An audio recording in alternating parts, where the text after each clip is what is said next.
Good morning dear students. मैं Shyam Krishna Yadav, I welcome you on behalf of Sarvochch classes. मैं उम्मीद करता हूं कि आपको वीडियोस बहुत अच्छे लग रहे होंगे। बेटे, हम आपको रोज़ नित्य कोई ना कोई नई चीज़ देते ज़रूर हैं। और एक बात मैं आपको फिर से पुनः दोहराना चाहता हूँ कि ग्रामर के साथ साथ शब्दों को विकसित करें। शब्दों के अभाव में आपकी शोभा नहीं आएगी आप में। इसी उद्देश्य से मैं आपको वर्ड्स पर बहुत जोर दे रहा हूँ। टेंस के बाद बहुत अच्छी चीज़ें बताएंगे, लेकिन फ़िलहाल फॉर द टाइम बीइंग जो देते हैं उसको लेते जाइए। और एडजेक्टिव में हमने आपको परिभाषा के बाद उसकी काइंड्स बताई,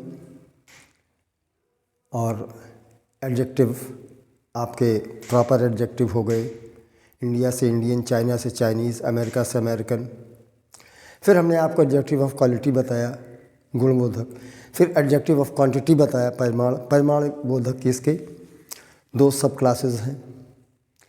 एक तो न्यूमरल है, कोई गिनती अगर आ जाए संज्ञा के पहले तो न्यूमरल एडजेक्टिव है, और अगर इंडेफिनिट है तो वो इंडेफिनिट एडजेक्टिव है। इसको हम बहुत डिटेल में पढ़ाएंगे, अलग से चैप्टर इसका लेकर इसके यूजेस बताएंगे। उसके बाद फिर आपको डेमोन्स्ट्रेटिव पर है, और डेमोन्स्ट्रेटिव एडजेक्टिव बनाने के पहले मैं आपको उम्मीद करता हूं कि आप वीडियोस को लाइक कर रहे हैं, शेयर कर रहे हैं, सब्सक्राइब करें, और जैसा भी हो वो आप मनोबल को मेरे बढ़ाते जाएं। इसी उद्देश्य से मैं आपका स्वागत करता हूं। Come let us move to the fourth kind, that is demonstrative adjective. हम चौथे एडजेक्टिव की बात करते हैं, डेमोन्स्ट्रेटिव एडजेक्टिव। इट डिनोट्स और hints at the entity of any person, place or thing। और स्पष्ट रूप से it indicates which person, which thing, किस व्यक्ति की बात कर रहे हैं, किस वस्तु की बात कर रहे हैं, किस माने एक इंगित करना है, बताना है। इसीलिए इसको कहा डेमोन्स्ट्रेटिव। डेमोन्स्ट्रेंडा ग्रीक वर्ड है बेटा। Demonstranda is a Greek word. It means to show, to indicate. इसी पर धरना प्रदर्शन होता है तो उसको डिमॉन्स्ट्रेशन कहते ही हैं।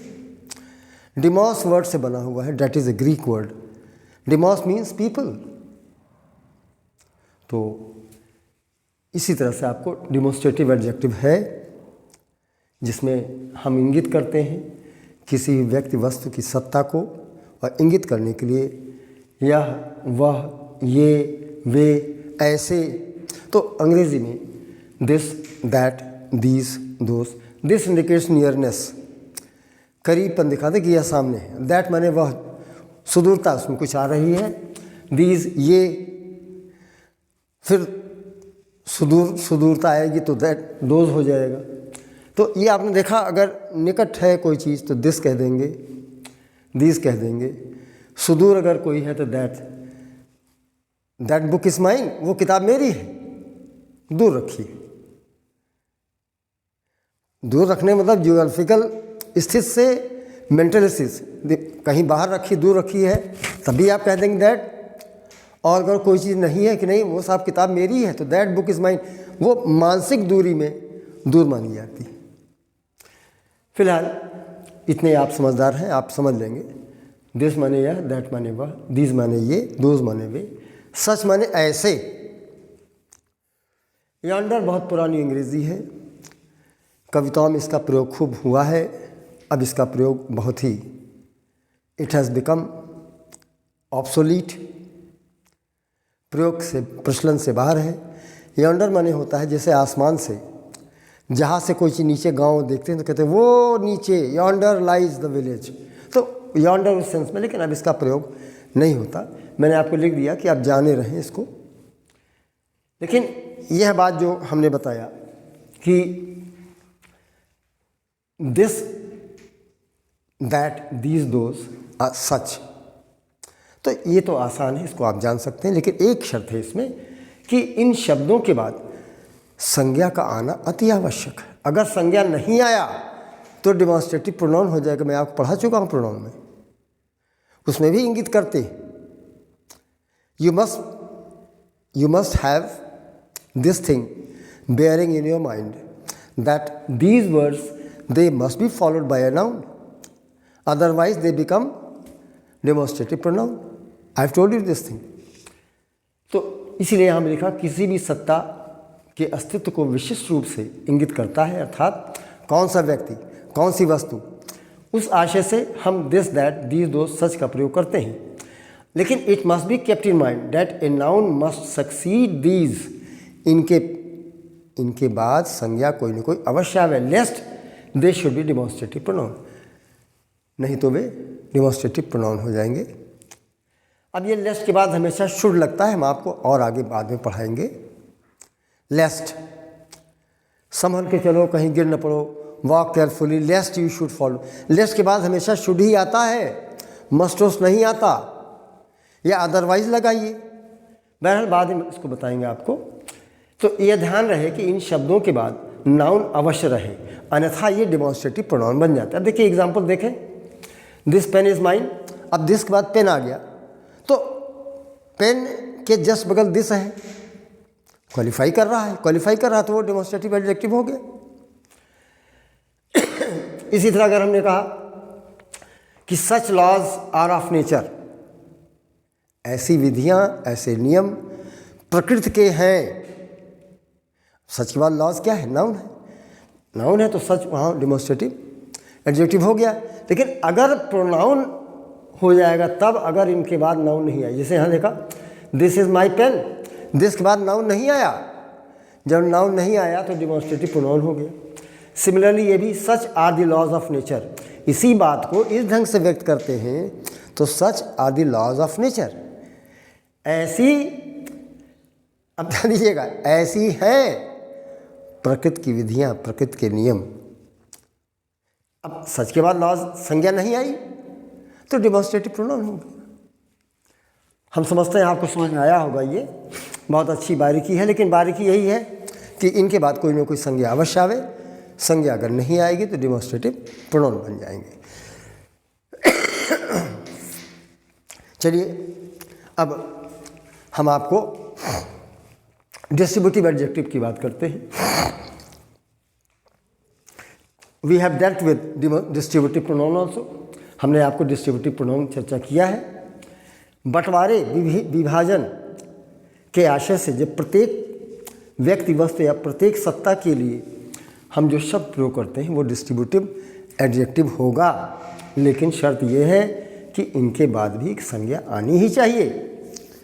जैसे आपने कहा a word that comes to express the sense of distribution, that is each or every element। अब each माने प्रत्येक, every माने प्रत्येक, लेकिन each का प्रयोग छोटे दायरे में, क्लास का प्रत्येक सदस्य है, प्रत्येक लड़का है, तो each boy of the class। every बड़े पैमाने पर, जिले का प्रत्येक व्यक्ति, तो अब बड़े दायरे में है तो every लग गया, वहाँ each नहीं लगेगा। देश का प्रत्येक नागरिक है तो बड़ा दायरा है तो एवरी लगेगा। Do you see the distinction? Each is always used for a confined scope, confined area, whereas on the other hand every that is suggestive of a wide scope, a wide range. Every जो है वो विस्तृत दायरा दिखाता है, देश का प्रत्येक नागरिक, एवरी सिटीजन, लेकिन परिवार का प्रत्येक सदस्य, each member of the family. तो ईच परिवार छोटा यूनिट है। अच्छा, इसी तरह आइदर और नाइदर, आइदर माने भी दो में से कोई एक, और नाइदर माने भी दो में से कोई नहीं। तीन या तीन से अधिक के लिए ये नहीं लगते हैं, ध्यान दीजिएगा। आइदर माने दो में से कोई एक, और नाइदर माने दो में से कोई नहीं। हमने ये आपको लिख भी दिया है, लेकिन ये ध्यान रहे कि regard being had to the fact, इस तथ्य को हमेशा दिमाग में स्मरण रखें कि ये noun has to follow them, इनके बाद संज्ञा आना अति आवश्यक है, lest they should be distributive pronoun, अन्यथा ये डिस्ट्रीब्यूटिव प्रोनाउन बन जाएंगे। हम आपको डिस्ट्रीब्यूटिव प्रोनाउन पढ़ा चुके हैं। Each refers to limited scope, वही जो हमने बताया, फिर से आपको दोहरा दे रहे हैं। ईच संदर्भित करता है एक सीमित दायरे को, वेरएस जबकि एवरी डिनोट्स, एवरी प्रदर्शित करता है एक बड़ा दायरा, बड़ा क्षेत्र। ईच सीमित है जबकि एवरी का दायरा बड़ा होता है। एवरी सिटीजन, अब each boy of the class, each boy of the school, उसका प्रयोग सीमित हो गया। Either means, either signifies one of the two, उन दो में से एक को ही संदर्भित करेगा आइदर। और इसी तरह neither means neither of the two, उन दोनों में से कोई नहीं। तो अब उदाहरण देखिए, each boy of the class is laborious. कक्षा सीमित दायरा है तो कक्षा का प्रत्येक लड़का, प्रत्येक छात्र मेहनती है। और एवरी, अगर बड़ा दायरा है तो एवरी सिटीजन, देखिए कितनी बड़ी बात है, प्रत्येक नागरिक भारतवर्ष का has a right to franchise. Franchise अच्छा वर्ड है बेटा। मताधिकार, वोट देने के अधिकार को फ्रेंचाइज कॉन्स्टिट्यूशन में कहा गया है। और वयस्क मताधिकार, एडल्ट फ्रेंचाइज, दोनों वर्ड्स आप डायरी में लिख लें। कास्ट वोट कहते हैं, गिव वोट नहीं कहते हैं। You have to cast vote, vote देने को कास्ट वर्ड आता है, हम आपको कास्ट का प्रयोग बताएंगे भी। अब देखिए लेबोरियस आपने कहा, यहाँ पर लेबोरियस एडजेक्टिव है। ये परिश्रमी है, ये कठोर परिश्रमी, ये उद्यमी है। उद्यम मतलब जैसे फैक्ट्री में, फैक्ट्री बंद नहीं होती, कभी चलती रहती है। तो पता लगा राम की ड्यूटी 8 घंटे है, फिर मोहन की ड्यूटी लगेगी, मोहन के बाद फिर कोई दूसरा आएगा। वो that is round the clock, 24 घंटा फैक्ट्री चलती रहती है। अब वो फैक्ट्री जो चलती है, इस बात का द्योतक है कि वहाँ उद्यम होता है, वहाँ लेबर नहीं चलता। इसलिए लेबोरियस परिश्रमी, कठोर परिश्रमी, ये उद्यमी है। अब देखिए आईएएस में, कलेक्टर के इम्तिहान में इंडस्ट्री आता है, ध्यान दीजिएगा। तो ये आपने देखा लेबोरियस, डिलीजेंट, इंडस्ट्रियस, इनके माने समान रूप से परिश्रमी हैं, लेकिन परिश्रमी के स्तर हैं। इम्तिहान आया तो आपने परिश्रम किया, वो लेबोरियस है। डिलीजेंट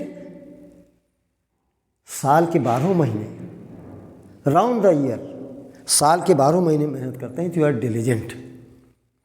और फैक्ट्री की मशीन की तरह उतना उद्यम करना, कभी न रुकना, वो डिलीजेंट है, वो इंडस्ट्रियस है। इसीलिए मैंने इसके नाउन फॉर्म में बता दिया।